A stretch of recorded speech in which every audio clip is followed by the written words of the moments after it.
बेहतरीन drama serial शिद्दत में आप देखेंगे कि परीज़े कहती है कि असरा मैं तुमसे मिलना चाहती हूँ, जिस पर असरा साफ इनकार कर देती और कहती है कि नहीं, मैं तुमसे कोई बातचीत नहीं करना चाहती, क्योंकि उसे पता है कि वो सुल्तान के बारे में ही बात करेगी और वैसे भी वो सुल्तान की बातें सुन सुनकर तंग आ चुकी है, इसलिए मज़ीद कोई भी हंगामा नहीं करना चाहती। और कहती है कि हाँ, मैं जानती हूँ कि तुम सुल्तान के बारे में ही बात करने वाली हो, लेकिन मुझे उसके बारे में सब पता है और इसलिए मैं कुछ भी सुनना नहीं चाहती। लेकिन आप देखेंगे कि वो उसको कहती है कि मैं मज़ीद तुम्हारे फ़ायदे के लिए तुम्हारे से बात करना चाह रही हूँ। तुम नहीं जानती हो कि सुल्तान किस हद तक गिर चुका है और गिर सकता है, किसी की जान तक ले सकता है अपनी दुश्मनी की खातिर। ऐसा ना हो कि तुम इसके दलदल में फंस जाओ और तुम्हारा बुरा हश्र कर दे। मैं तुम्हारी सिंसेयर हूँ, तुम्हारी मुखलिस हूँ, मैं चाहती हूँ कि बस तुम्हारे लिए कुछ अच्छा कर दूँ, इसलिए मैं चाह रही थी कि मैं तुमसे मिलूँ और सारी हकीकत बयान कर दूँ। जिस पर असरा उसको कहती है तुम मुझे कॉल पर ही सारी बात बता दो, लेकिन वो उसको इनकार करती है और कहती है कि नहीं, मैं तुम्हें यहाँ पर नहीं बता सकती, बल्कि मैं चाहती हूँ कि मैं तुमसे मिलूँ और तुम्हें सारी अपनी हकीकत बताऊँ, आखिर ये सुल्तान ने मेरे साथ क्या किया और क्या नहीं किया है। जिस पर असरा खामोश हो जाती है और कहती है कि मैं इस बात के लिए तैयार हूँ। आप देखेंगे कि वो फैसला कर लेती है कि वो परीज़े से ज़रूर मिलेगी, क्योंकि नौफल ने परीज़े को बहुत ज़्यादा हिम्मत दी है और कहा है कि हमें इस चीज़ का ख्याल रखना होगा, क्योंकि हमें लगता है कि असरा यानी कि उसकी बीवी सुल्तान की उसकी ज़िंदगी भी ख़तरे में होगी और उसका साथ देना भी हमारा फ़र्ज़ बनता है, क्योंकि वो इंसान जिससे दुश्मनी पाल लेता है वो सगा तो किसी का हो ही नहीं सकता। इसलिए बेहतर यही है कि उससे बदला लेने का यही एक तरीका है कि उसकी ज़िंदगी के सारी चीज़ें जो है ख़त्म कर दी जाएँ। आगे से आप देखेंगे कि असरा भी तैयार हो जाती है, वो अपनी भाभी से बात करती है और कहती है कि इस तरह से सुल्तान के बारे में मुझे किसी की कॉल आई थी, वो लड़की मुझे बहुत ज़्यादा इसरार कर रही थी मिलने का और कह रही थी। जिस पर उसकी भाभी कहती है तुम बिला वजह क्यों परेशान हो रही हो, उससे एक दफ़ा मिल लो, तुम्हारे दिल का बोझ हल्का हो जाए। एक नंबर का क्या बोलें उसको कि क्या इंसान है, क्योंकि आप देखेंगे कि किस तरह से वो जानबूझकर मशल के नज़दीक जाने की कोशिश कर रहा है। ये चीज़ असरा को बिल्कुल नाकाबिले बर्दाश्त हो रही है, लेकिन अक्लमंदी वो इस तरह से करे कि वो उससे कता ताल्लुक़ कर दे, कता ताल्लुक़ ना करे, आहिस्ता आहिस्ता लिमिट में रह के उससे थोड़ी बातचीत कम कर दे, क्योंकि इसके आने जाने की वजह से, इसको ज़्यादा इंटरफेयर करने की वजह से भी ये सब कुछ हो रहा है। क्योंकि मशल को इस बात की समझ नहीं आ रही है कि उसके घर का क्या माहौल है, क्या होता जा रहा है उसके साथ। लेकिन असरा को इस तरह की बेवकूफ़ी नहीं करनी चाहिए थी कि हर वक्त उसके पीछे ही मंडलाते नहीं रहना चाहिए था। दरअसल असरा को बहुत ज़्यादा सादी तबीयत वाली लड़की दिखाया गया है कि उस बेचारी को किसी बात का कोई पता नहीं चलता है, किसी बात से कोई फ़र्क नहीं पड़ता है। बहुत ही अच्छी संजीदा सी लड़की दिखाई गई है और बताया गया है कि इसलिए इतनी साफ़ नीयत वाली लड़की को बिल्कुल भी टेंशन नहीं होती और इस लड़की के ऊपर ही मुसीबतें आती हैं। कुछ हुआ इस तरह से ही है, क्योंकि इसरा और सुल्तान की जोड़ी बिल्कुल भी ठीक नहीं है।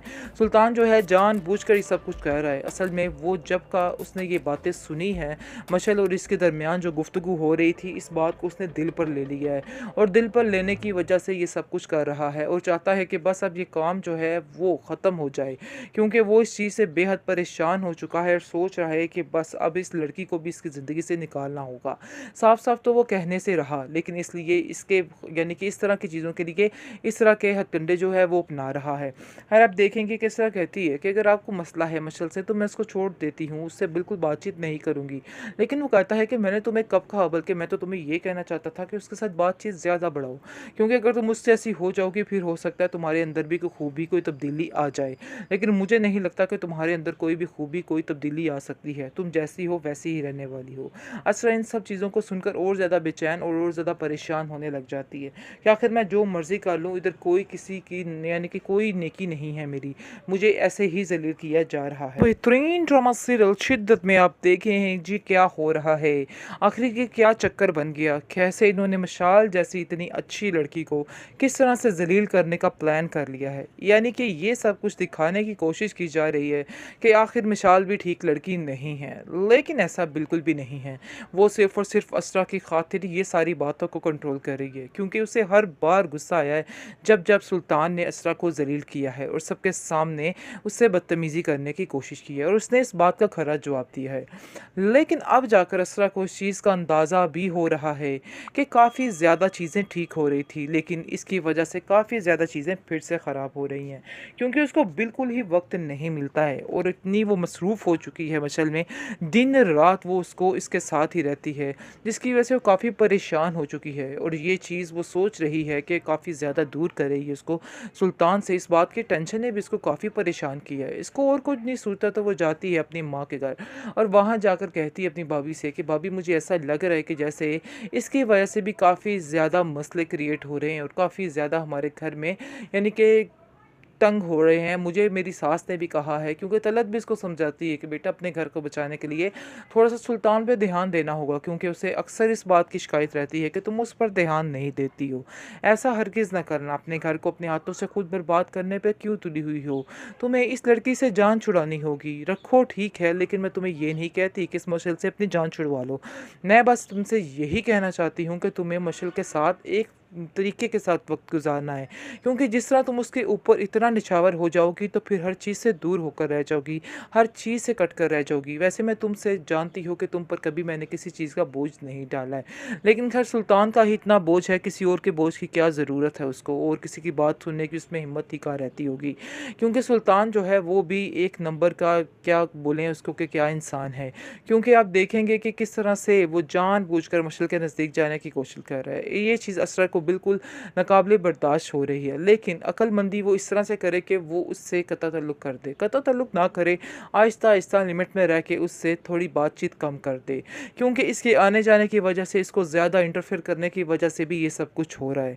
क्योंकि मशअल को इस बात की समझ नहीं आ रही है कि उसके घर का क्या माहौल है, क्या होता जा रहा है उसके साथ। लेकिन असरा को इस तरह की बेवकूफ़ी नहीं करनी चाहिए थी कि हर वक़्त उसके पीछे ही मंडलाते नहीं रहना चाहिए था। दरअसल असरा को बहुत ज़्यादा सादी तबीयत वाली लड़की दिखाया गया है कि उस बेचारी को किसी बात का कोई पता नहीं चलता है, किसी बात से कोई फ़र्क नहीं पड़ता है। बहुत ही अच्छी संजीदा सी लड़की दिखाई गई है और बताया गया है कि इसलिए इतनी साफ़ नीयत वाली लड़की को बिल्कुल भी टेंशन नहीं होती और इस लड़की के ऊपर ही मुसीबतें आती हैं।